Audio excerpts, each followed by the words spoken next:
The third red light. Not the fifth, not the moment the lights went out. The third.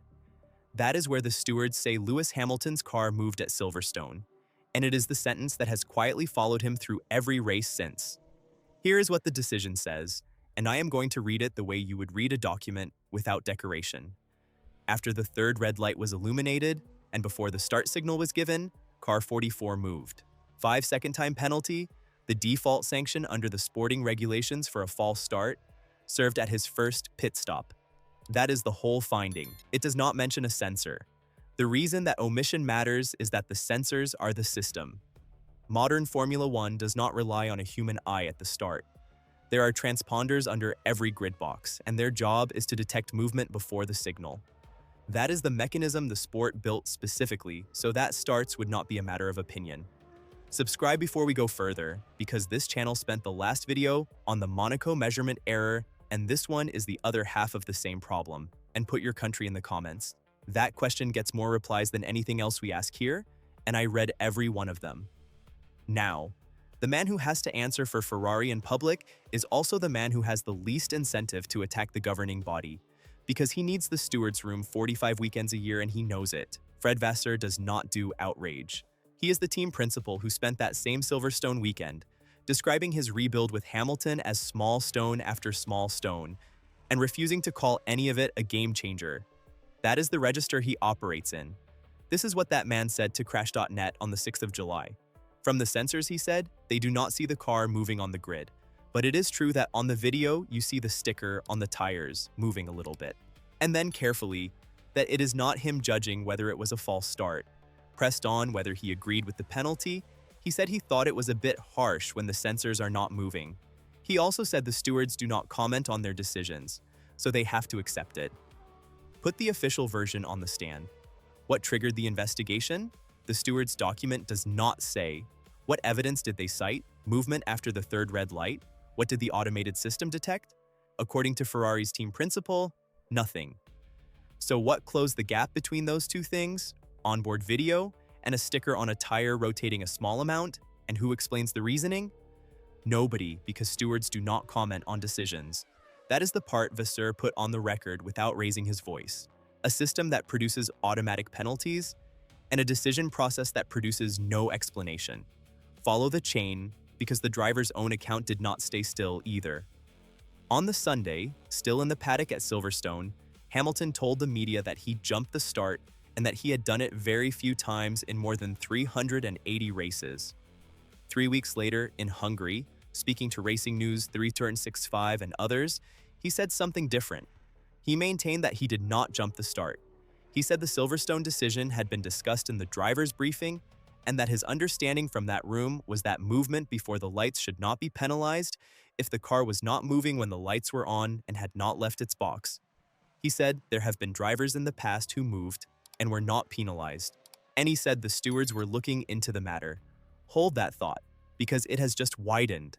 That last line is the one everybody skipped past. A driver saying the stewards are looking into it is not a driver complaining about a race. It means the standard itself is in question after the penalty was applied and after the points were gone.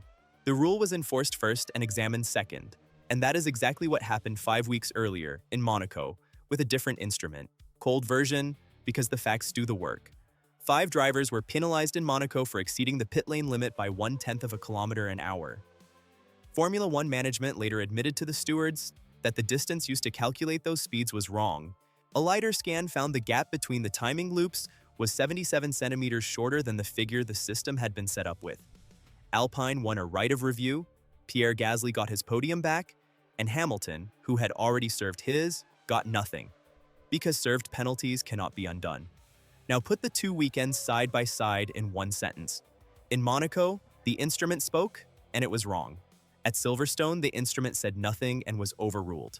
In both cases, the driver who paid on the day had no route back. Taken alone, each of those decisions holds up. That is what makes this uncomfortable rather than simple. So here is your vote, and I want it in the likes. You are the stewards. The sensor shows nothing, the onboard shows a tire sticker turning. Do you penalize, knowing the automated system exists precisely so this is not a judgment call? Or do you let it go, knowing a car that moved early gains an advantage on everyone behind it? Like this video if you would have let it go. Comment penalize if you would have applied it. There is no comfortable answer, which is the point. Turn the third red light into a scoreboard, because that is where it stops being a technical argument. Hamilton started third at Silverstone behind Charles Leclerc and Kimi Antonelli. He got away well enough to take second into turn 1. He served the 5 seconds at his first stop, fought his way back to second, and then dropped to third when Ferrari pitted him under a late safety car. The race finished behind the safety car, so there was no lap left to take the place back from George Russell. He kept the podium, and after that Sunday he was 32 points behind Antonelli in the championship. And the day was not finished. On lap 38, at the Cops and Maggots and Beckett sequence, after Nico Hülkenberg's Audi stopped at the side of the track, Hamilton was investigated for a yellow flag infringement. He told Sky Sports F1 that he had gone through a yellow flag he did not see, that he had already been to see the stewards, and that he expected to lose the podium. His words were that when it rains, it pours. The stewards gave him a reprimand and the third place stood. Which means that at Silverstone he was judged twice, and he walked out of the second hearing more surprised to keep something than he had been to lose something.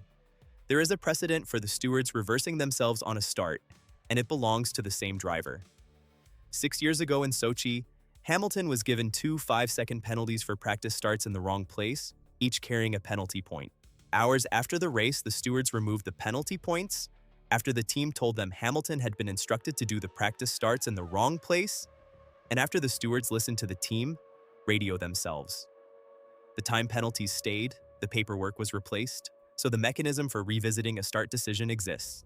It gets used when a team brings something the stewards did not have. Now, the structural part, because the individual weekends are not the story. Every one of these penalties is automatic. A false start carries a default 5-second penalty. Exceeding the pit lane limit carries a default 5-second penalty. There is no scale for how far over the line you went. And since the sport removed the old upper allowance in the pit lane, because teams simply started aiming at the top of it, there is no margin either. Automatic sanctions require trustworthy instruments. That is the deal. What Monaco showed is that an instrument can be wrong, and what Silverstone showed is that an instrument can be silent and the penalty still arrives. And in both cases, the driver is told after the fact that the process is being reviewed. The best argument against everything I have said belongs to the stewards, and it is not weak. Movement before the signal is movement, whatever detects it. Video is evidence, and a tire sticker rotating is not ambiguous. It is rotation. If the stewards had ignored what they could see because a transponder threshold was not met, every team in the pit lane would have spent the next race weekend working out exactly how much movement fits under that threshold, in the same way they worked out how much margin fit inside the old pit lane allowance. That is not paranoia. That is Red Bull's own sporting director telling us stewards, hearing that teams adjust their systems around known measurement imperfections. And Hamilton, on the day, said he jumped it. All of that is true, and it still leaves the same hole. Nobody outside that room knows what standard was applied because the stewards do not explain. Subscribe before the last section, because the driver's briefing that Hamilton described is the thread this channel is following into the second half of the season. Here is the reading. I have no evidence that anyone singled out Lewis Hamilton at Silverstone. I am not claiming it. And anyone who hands you that conclusion from these documents is selling you something. What is on the record is narrower. Ferrari's team principal said the sensors showed nothing. The stewards penalized anyway on video. They published a finding and no reasoning because that is what the process allows. The driver said one thing on the day and the opposite 3 weeks later after a driver's briefing, in which, by his own account, the standard itself turned out to be unsettled. Whether a sport that hands out automatic penalties can also decline to explain them is a legitimate question, and it stays open. What I cannot tell you is what actually triggered that investigation, because the decision does not say, and nobody has said since. It may have been a routine review of the start footage. It may have been a report. That information is not public, and I am not going to fill the gap with a guess, because the gap is the honest part of this video. The next start under real pressure is at Zandvoort, on the 21st to the 23rd of August. It is one of the tightest grids and tightest pit entries on the calendar, and the McLaren and Red Bull appeals against the Monaco decision are still live in the system going into it.